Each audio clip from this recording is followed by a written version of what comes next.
sommes en train d'étudier 2 Chroniques chapitre 20. Je vous ai dit que toute la semaine, on ne parlera que du 20e chapitre parce que c'est un chapitre qui m'a transformé et qui remplit beaucoup de révélations pour tous ceux qui sont désespérés. Si tu es désespéré, tu ne sais pas comment sortir de ton problème, le 20e chapitre de 2 Chroniques, c'est un chapitre que tu devrais lire attentivement avec la direction du Saint-Esprit. Hier, je parlais d'un prophète du nom de Jacaziel. Vous pouvez lire le verset 15. C'est un verset très intéressant parce que lui, il avait la foi, il avait la détermination, il avait vu ce que les autres ne voyaient pas. Il a dit, soyez attentifs tous Judas, habitants de Jérusalem, et toi, roi Josaphat. Il n'avait même plus peur du roi. Il encourageait même le roi Josaphat à avoir la foi. Il a dit, ainsi par l'Éternel, ne craignez point et ne vous effrayez point devant cette multitude nombreuse, car ce n'est pas vous qui combattrez, ça sera Dieu. Toi qui es désespéré, si tu as la foi, ce ne sera pas toi qui vas combattre. Tu peux pas combattre parce que tu n'as pas les moyens pour combattre. Tu n'as pas l'argent pour combattre. Tu n'as pas la force. Mais le Seigneur est avec toi si tu as la foi et que tu gardes tes yeux sur lui. Il a continué au verset 17. C'est très intéressant ce qu'il a dit. Il a dit, vous n'aurez point à combattre en cette affaire. Ce qu'il faut faire, c'est de vous présenter, juste de vous tenir là et vous verrez la délivrance que l'Éternel vous accordera, Juda et Jérusalem. Ne craignez point et ne vous effrayez point. Demain, sortez à leur rencontre et l'Éternel sera avec vous. Mais il faut d'abord sortir. Le fait de sortir, c'est un pas de la foi parce que tu as la confiance. J'aime beaucoup ce qui s'est passé ici parce qu'il avait vraiment eu la révélation. Il faut pas avoir peur. Toi qui es malade, tu es peut-être face à une maladie incurable. Ça peut être le sida, ça peut être le cancer. Ne désespère pas parce que Dieu est capable. Je me souviens quand j'étais désespéré, quand je ne voyais pas comment sortir de l'état dans lequel j'étais. Je ne pouvais même pas payer le loyer. Je ne savais pas comment manger. Et le diable me chuchotait à l'oreille en me disant, tu vas mourir. Et je lui répondais, même si je meurs, je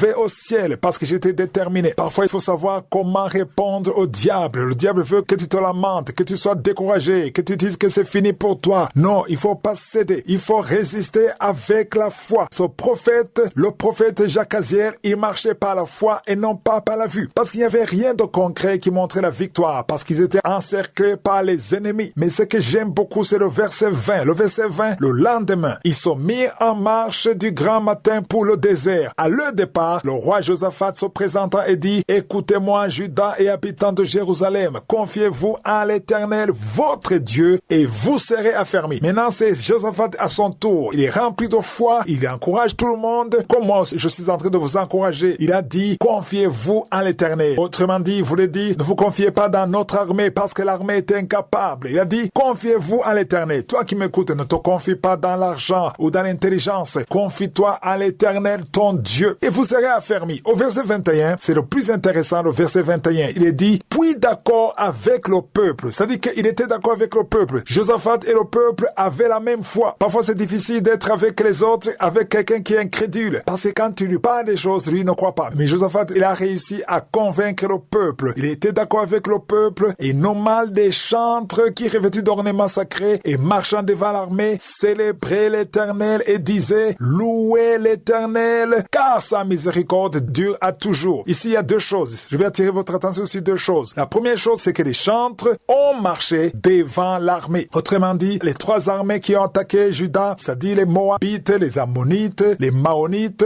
ils n'étaient pas face à l'armée. Non, ils étaient face aux chantres. Il a mis devant la louange. C'est ça que je dis toujours. Quand tu es désespéré, il faut louer Dieu, il faut adorer Dieu, il faut parler de sa grandeur. C'est ça l'arme la plus puissante. La louange est une arme redoutable. Ils étaient face aux chantres. Les militaires étaient derrière, mais devant c'était les chantres. C'est au verset 21. Et qu'est-ce qu'ils ont dit? Ils ont dit ce qu'on a toujours vu dans 2 Chroniques 5 au moment de l'inauguration du temple de Dieu. Ils ont dit, louez l'Éternel, car sa miséricorde dure à toujours. Quand tu dis ces paroles, c'est très puissant. Pourquoi? Parce que dans Psaume 22, verset 3, il est dit que l'Éternel siège au milieu des louanges. Dans Cadeau demain, on verra la réaction par rapport à cette puissante louange. Que je vous bénisse. Passez une agréable journée.